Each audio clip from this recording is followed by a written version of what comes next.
भगवान रूपी धन हो। मीराबाई ने बड़ी प्यारी पंक्तियां कही, सुनिए।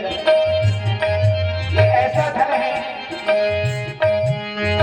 कि खर्चे न हो चोर न लूटे, खर्चे न हो चोरी न लूटे, चोर न लूटे भैया, चोर न लूटे,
आप लोग जानते हैं किसका है, किस भक्त का?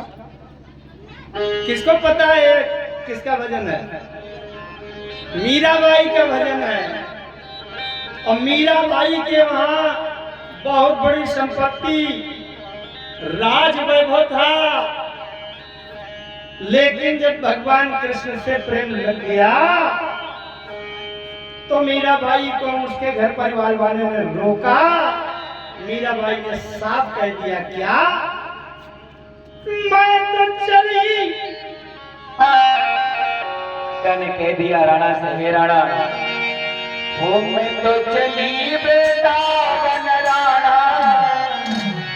और उधर मीरा ने कहा राणा से, तो इधर हम लोग ये जो हमारे तन में मन में अहंकार भी राणा बैठा है, इस राणा से जरा तालियां बजाते हुए सभी लोग कहेंगे मेरे साथ में, कहिए क्या कि मैं तो चली वृंदावन राणा, ओ मैं तो चली गोवर्धन राणा, मेरे भाग जगे हो राणा जी तेरे महलों में, राणा जी तेरे महलों में आ गए, हो राणा जी तेरे महलों में आ गए, हो मैं तो चली वृंदावन राणा, मैं तो चली वृंदावन राणा। ऐसे नहीं, जरा पूरी पूरी सेवा करिए भगवान भगवान को, भाइयों बोलो बोले हाथ, बोले बाके बिहारी लाल की। मैं तो चली वृंदावन राणा, मैं तो चली वृंदावन राणा, मेरे भाग जगे हो राणा जी तेरे महलों में आग लगे, राणा जी तेरे महलों में आग लगे।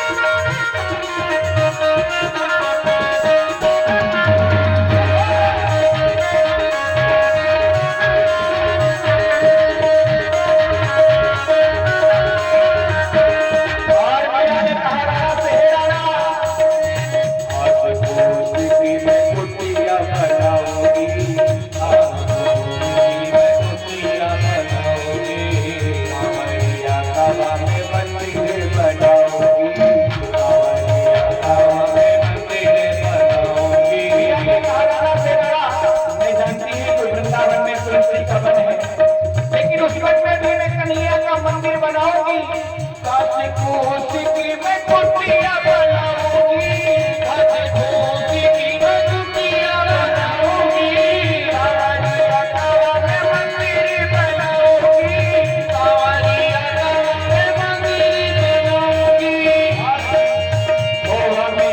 सुबह में तुलसी के पास लगे, सुबह में तुलसी के पास लगे। और जरा कहिए सभी लोग, क्या हो राणा जी तेरे महलों में आग लगे, राणा जी तेरे महलों में आग लगे।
अहंकार को पीराना से सभी लोग कहिएगा, राणा जी तेरे महलों में आग लगे, राणा जी तेरे महलों में आग लगे, महलों में आग लगे।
सभी लोग उठाइए, बोले बोले हाथ एक बार।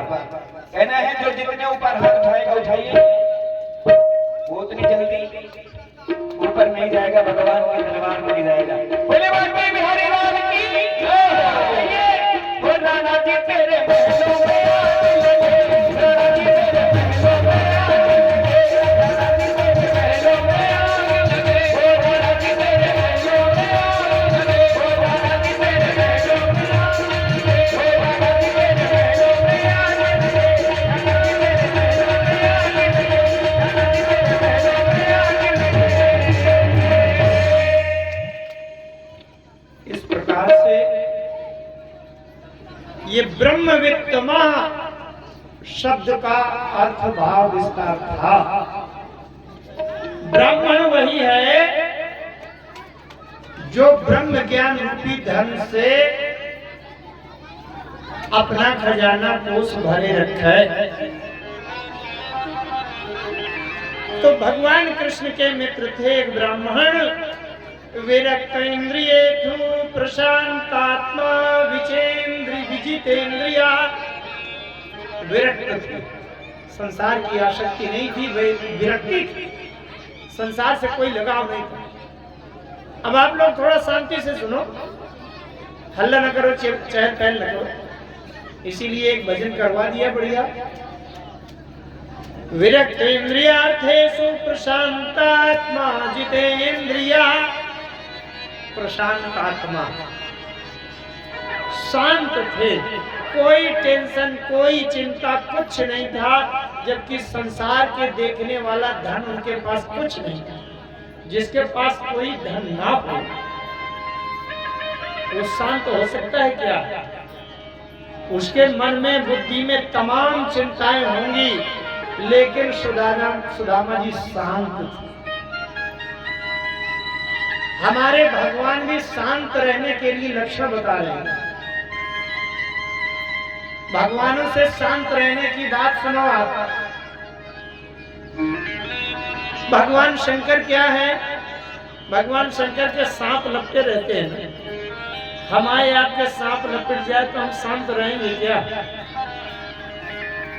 लेकिन शंकर भगवान के सांप लपटे हैं, गले में, कानों में, कमर में, भुजाओं में, हर जगह सांप। लेकिन रामायण में लिखा है, बैठे सोह काम रिपु कैसे, अधरे शरीर शांत रस। ये शांत होने की स्थिति। दूसरे भगवान में देखें आप, शांताकारं भुजग शयनम। भुजग माने सांप, शेष नाग के ऊपर जो सो रहा हो वो भी शांत है। हमारे पास अगर पैसा ना हो तो हम अशांत हो गए। सुदामा जी से सीखें, विरक्ते इंद्रियार्थेषु प्रशांतात्मा जितेंद्रिया। आत्म ज्ञान से शांत थे। मुझे धन की क्या आवश्यकता? तस्य भार्या कुचैलस्य क्षुच्छामा तथा विधा, पतिव्रता पतिं प्रहम्लावतां वदनेन सा। उनकी जो पत्नी थी, भागवत में सुदामा जी का नाम नहीं लिखा, कहीं नहीं नाम नहीं आया सुदामा। केवल बात आई है कि कृष्णस्यासीत् सखा कश्चित। कश्चित माने कोई एक कृष्ण का मित्र था जो ब्राह्मण था और ईश्वर के, परमात्मा के ध्यान में सदैव डूबा रहता। उसकी पत्नी का नाम था सुशीला। सुशीला नाम था। सुदामा जी की पत्नी का नाम कुचैल से, कुचैल, चैल माने कहते, चैल माने वस्त्र, कुचैल माने उनके वस्त्र बड़े मैले रहते थे, फटे रहते थे, पुराने रहते थे, क्योंकि नई साड़ी खरीदने के लिए पैसा नहीं। पतिव्रता पतिं प्राय है मनायता वदनेन सा। वो पतिव्रता पत्नी अपने पति से बोली, बड़ा दुखी होकर के, मलान दुख कर मुंह करके, उदास मुंह करके बोली कि दरिद्रा सीदमाना सा वेपमाना भिगम्य चा। हे पतिदेव, हे प्राणनाथ, हमारे घर में तो गरीबी ऐसी आई है। किसी के घर में गरीबी आ तो जाती है, लेकिन साल 2 साल 4-6 महीने बाद समय फिर बदल जाता है, अब फिर से सुविधा बन जाती है। लेकिन हमारे घर में गरीबी ऐसी आई है कि वो गरीबी देवी विदा होने का नाम ही नहीं ले रही। हमारे जो संतान हैं छोटे छोटे, उनको भोजन कराने तक की व्यवस्था नहीं बची प्राणनाथ। इसलिए ननु ब्रह्मन् भगवता सखा साक्षात् श्रियापति ब्रह्मण्यश्च शरण्यश्च भगवान सात्व आर्षभ है। एक बात और देखें आप, अगर किसी व्यक्ति की सीधे मित्रता किसी विधायक से हो जाए तो छाती तान के घूमता है, विधायक जी नहीं घूमता है कि नहीं? हमारे पंडित जी कहते हैं प्रधान से भी 60 गांठ बनी हो तो भी जोड़ा है। शायद किसी की प्रधानमंत्री से मित्रता हो, और ऐसे मित्रता नहीं, लंगोटिया यार हो, लड़कपन के पढ़ने वाले।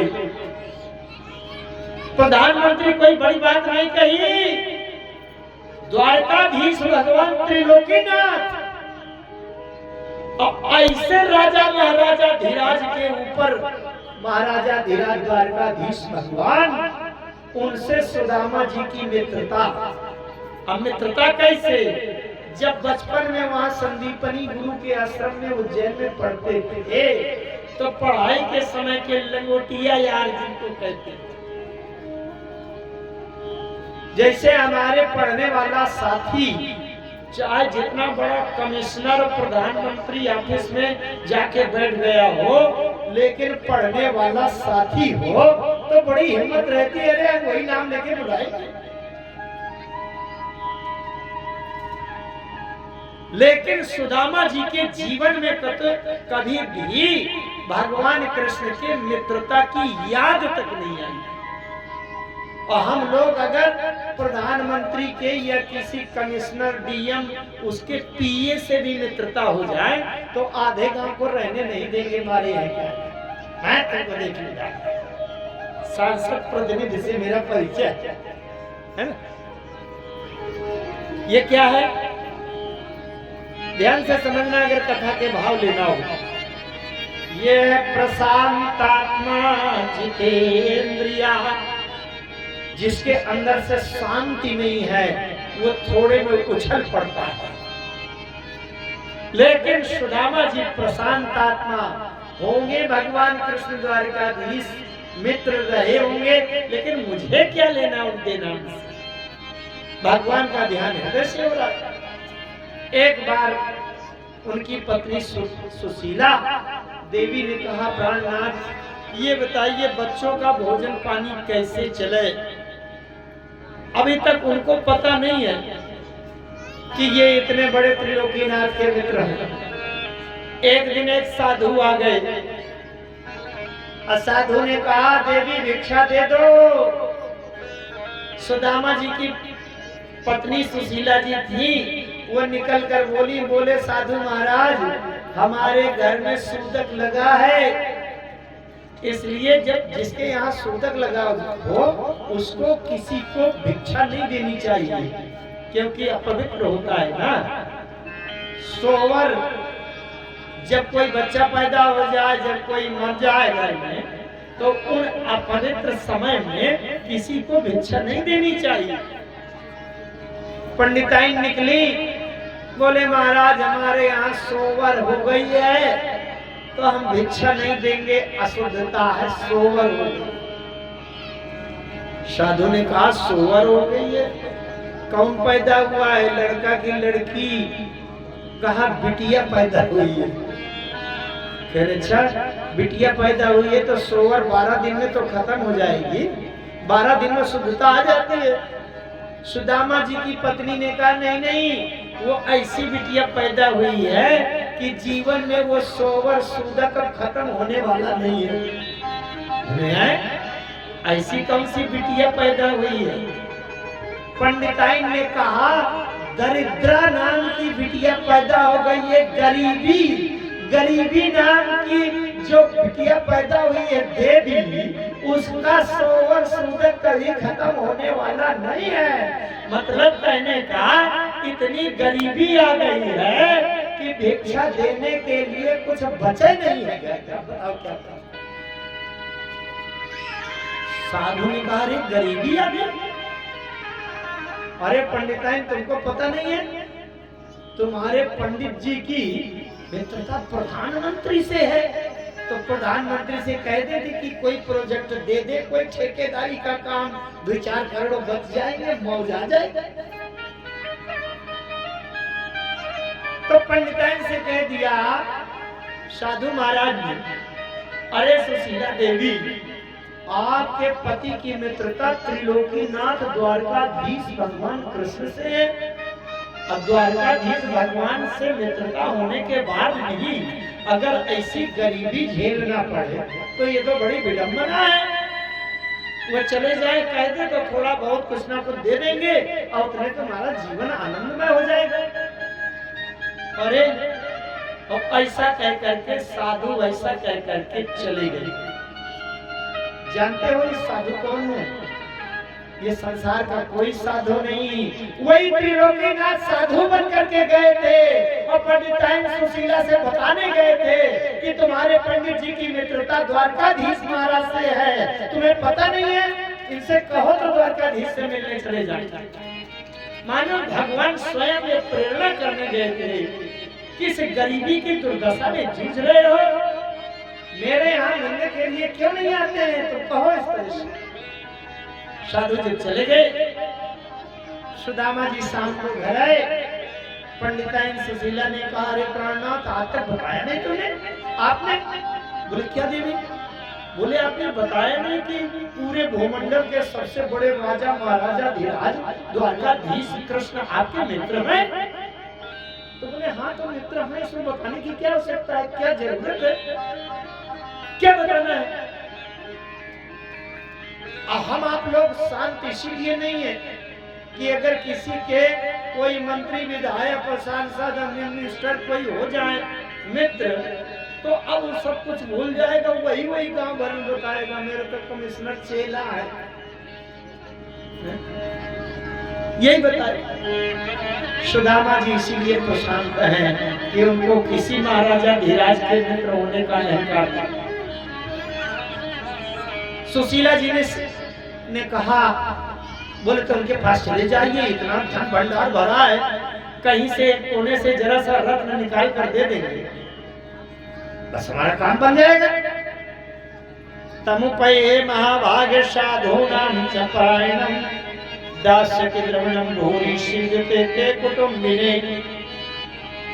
सुदामा जी ने पूछा तो पंडिताइन से कि तुमसे किसने बताया है कि कृष्ण भगवान मेरे मित्र हैं? किसने बताया है? अरे बोले आज एक साधु आए थे, उनको पता नहीं कहां से पता चला, उन्होंने बता दिया कि एक सुदामा जी के मित्र हैं, वो मित्र रहे। सुशीला जी ने जब कहा कि द्वारकाधीश भगवान से मिल आइए, और वो साधुओं का बड़ा हित करने वाले हैं, बड़ी कृपा करते हैं। दास्यति द्रविणं भूयसीदिते ते कुटुम्बिने, आप मिलने जाएंगे और उनके पास अमूल्य रत्नों के भंडार भरे हैं, और थोड़ा सा भी एक मुट्ठी दे देंगे कुछ, तो हमारी गृहस्थी का पूरा व्यवस्था हो जाएगी, थोड़ा सा द्रव्य भी दे देंगे तो हमारे कुटुंब परिवार के भरण पोषण की व्यवस्था हो जाएगी। सुदामा जी ने स्पष्ट मना कर दिया, देवी मैं भगवान कृष्ण के पास, द्वारकाधीश के पास इस आशा से कभी नहीं जाऊंगा कि वो मुझे कुछ दे दे। तुम अपने घर में बैठो, हम भूखों मर जाएंगे तो मरना स्वीकार है, लेकिन मांगने के लिए इस आशा से, लोभ से मैं नहीं जाऊंगा कि वो मेरे मित्र बहुत बड़े आदमी हैं, राजा धीराज हैं, तो मुझे कुछ दे देंगे, ये आशा से मैं नहीं जाऊंगा। सुशीला जी ने बात बदल दी। सुशीला जी ने कहा ठीक है प्राणनाथ, आप लेने के लिए नहीं जाएंगे, लेकिन अयम ही परमो लाभा उत्तमस्य श्लोक दर्शनम। अरे प्राणनाथ आप लेने के लिए न जाएं, लेकिन इस जीवन में सबसे बड़ा लाभ भी तो यही है कि भगवान का दर्शन हो जाए। दर्शन है होना सबसे बड़ा लाभ, तो दर्शन तो करिए आइए। सुदामा जी ने कहा हाँ ये हो सकता है, दर्शन के लिए दर्शन। लेकिन सुदामा जी ने एक बात कही, 6 जगह खाली हाथ नहीं जाना चाहिए। एक दिन में बता चुका हूँ, फिर दोबारा सुन लीजिए, जीवन में इसका पालन करना है। 6 जगह खाली हाथ नहीं जाना चाहिए। रिक्त पानी न गताहा, कहा गुरु से जब मिलने जाए खाली हाथ न जाए, कुछ लेकर के जाए।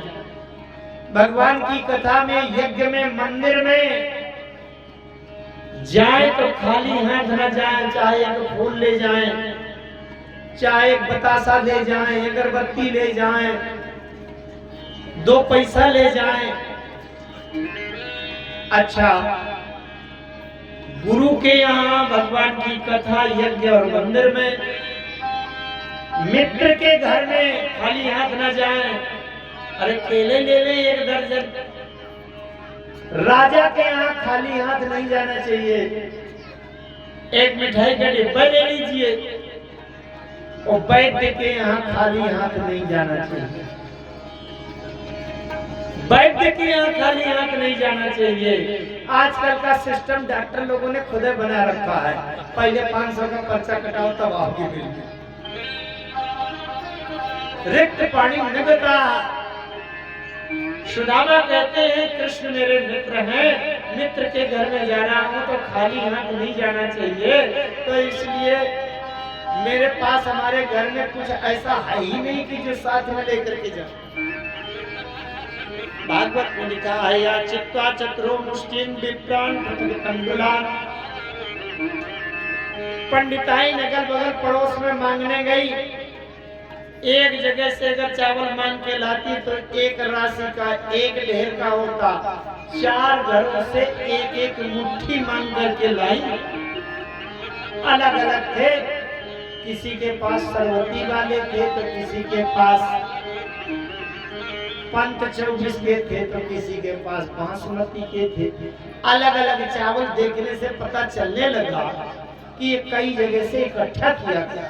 इसमें लिखी है ये बात, या चेत्वा चतुरो मुष्टिन विप्रान पृथक तंडुलान। पृथक माने अलग अलग जगह से चावल, अलग अलग जगह से लाई तो चावल अलग अलग हो गए।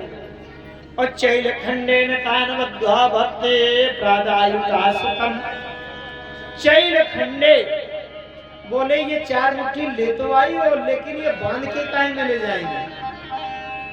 एक इतना सा वस्त्र का टुकड़ा भी घर में नहीं था कि अच्छे से चावल बांध के ले जाए। तो चैल खंडेन तासवद्वा, उन 4 मुट्ठी चावल को एक पुराने सड़े गले फटे पुराने कपड़े में बांध करके इतनी सी फुटकी दे दी। फिर क्या हुआ, शतानादाय विप्राय प्रयोग द्वारिका किला। सुशीला जी ने दिया, प्राणनाथ पति देव अब ये चावल लेकर के आप द्वारका चले जाए। अब सुदामा जी जा रहे हैं, वहां से द्वारिकापुरी की दूरी 7 कोस है, 21। अब चले जा रहे हैं, डंडा लाठी पकड़े, हे कृष्ण हे कृष्ण हे कृष्ण। कृष्ण तो जीवन भर उनके प्रत्येक श्वास में थे। चले जा रहे हैं, थोड़ी दूर ही पहुंचे, यदि 1-1 किलोमीटर की पैरों में नीचे से कांटे लग गए, थकान आ गई, दुबला शरीर था बेचारे। बीच में एक पेड़ के नीचे विश्राम करने लगे, नींद भी आ गई। आधा 1 घंटा नींद लेने के बाद जब आंख खुली और फिर ध्यान आया, अरे अभी तो 7 कोस जाना है, थोड़ा सा चला था और एक कोई मिल गए।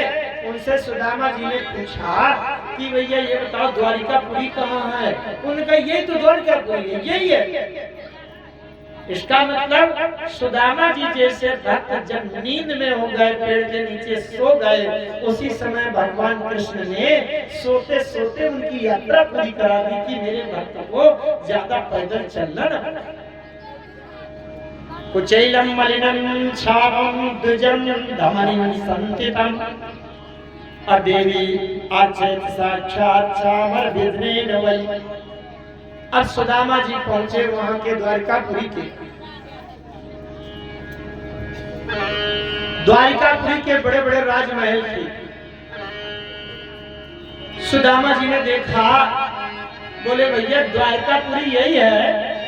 द्वारपालों ने देखा, बोले हाँ हाँ यही है, बताओ कौन कैसे।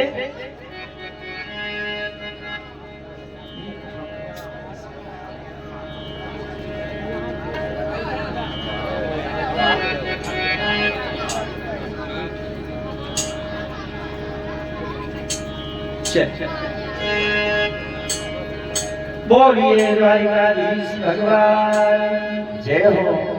सुदामा जैसा ही तो दर्शन। सुदामा जी की स्थिति ये थी कि सिर में कोई साफा पगड़ी टोपी नहीं थी, जबकि द्वारिकापुरी में जो सड़क पर झाड़ू लगाने वाले सेवक थे वो भी मुकुट पहनकर, पगड़ी पहनकर, रेशमी वस्त्र पहनकर, 1-2 किलो सोना रत्न पहनकर सड़क में झाड़ू लगाते। जो नाली साफ करते थे वो भी 1-2 किलो सोने के आभूषण पहनकर नाली साफ करते थे।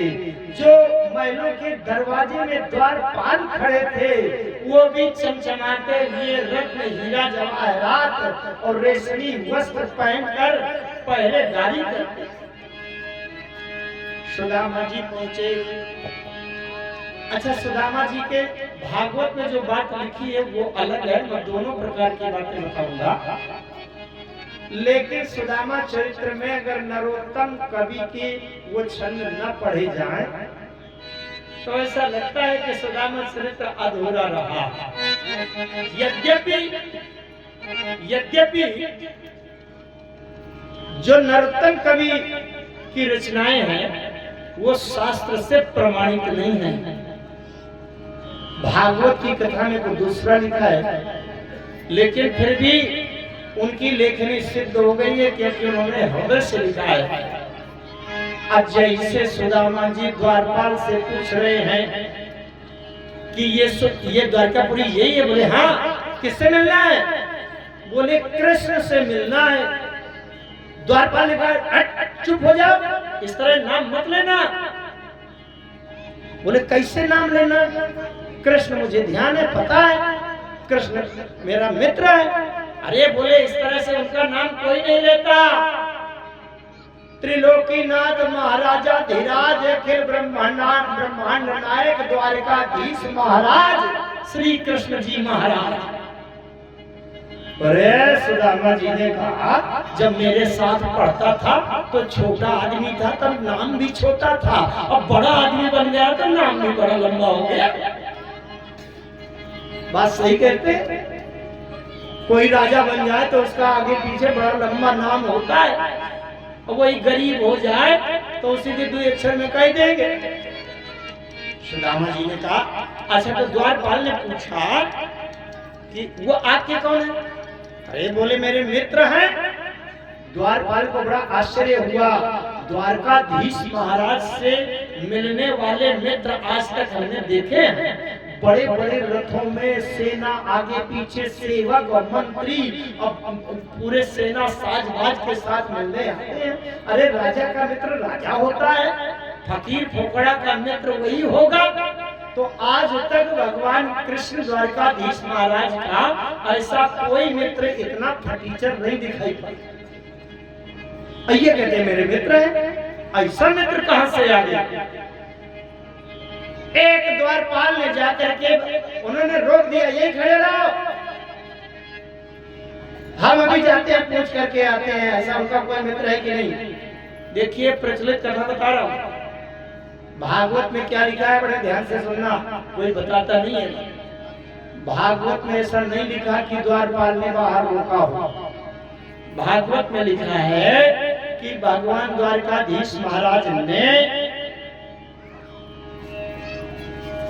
ये आदेश दे रखा था अपने द्वारपालों को कि अगर कोई भी ब्राह्मण हो जिसके कंधे में जनेऊ पड़ा हो और तुम्हें समझ में आ जाए कि ये ब्राह्मण है, तो चाहे आधी रात में हो, चाहे मैं सो रहा हूँ, चाहे भोजन कर रहा हूँ, लेकिन एक भी क्षण ब्राह्मण को दरवाजे पर राजमहल के द्वार पर रोकना नहीं। चाहे मैं जितना जरूरी काम चाहे अपनी रुक्मिणी जी के साथ में हूँ, बिस्तर में भी हूँ, लेकिन ब्राह्मण अगर हो तो उसको तुरंत मेरे पास ले आना, उसको रोकना नहीं। ये भगवान द्वारकाधीश की आज्ञा थी पहले। लेकिन अगर केवल इतनी बात बताऊंगा तो संतुष्टि नहीं होगी, इसलिए नरोत्तम कवि के वो छंद पढ़ना आवश्यक है।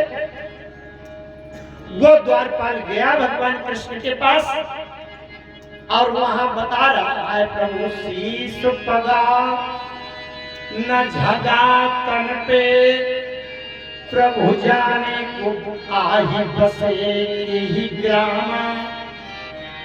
शीश पगा न, सिर में पगड़ी नहीं है, जबकि इतनी बड़ी द्वारिका में एक झाड़ू लगाने वाला भी बिना साफा पगड़ी टोपी मुकुट के बिना नहीं है। उसके सिर में पगड़ी नहीं है। शीश पगा न झगा तन पे, शरीर में एको झंगोला माने कुर्ता नहीं है, बिल्कुल खुले शरीर में है। प्रभु जाने को आही बसे के ही ग्रामा, धोती फटी सी लटी दुपटी। जो धोती पहने हैं बीच में छेद है, फटी हुई धोती मैली कुचैली पहने।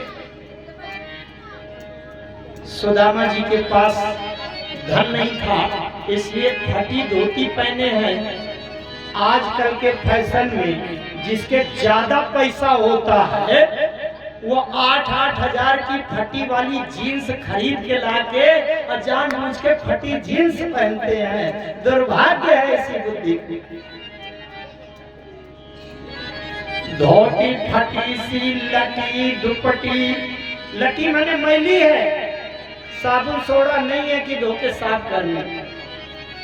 दुपट्टी, दुपट्टी का मतलब धोती भी पूरी चौड़ाई की नहीं है, इतनी दुपट्टी सी है कि जिससे केवल कमर भर में लपेटे हैं, बाकी नीचे घुटनों से नीचे की टांगे खुली हैं, पूरा शरीर खुला।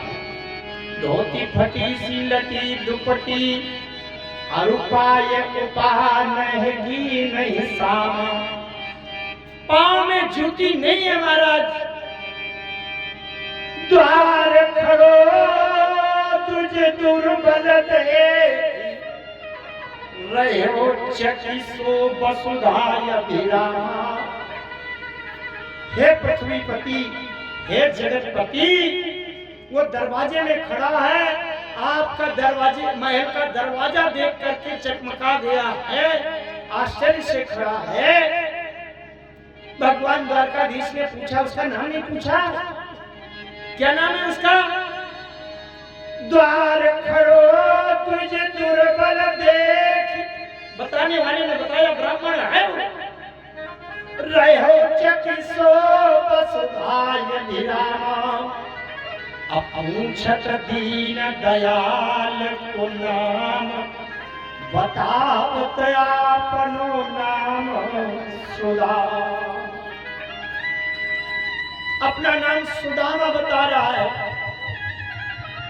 सुदामा का नाम सुनते ही द्वारकाधीश पागल पड़ गए। देखो देखो ये गरीबी का हाल, कृष्ण के दर पे विश्वास लेके आया हूँ। मेरे बचपन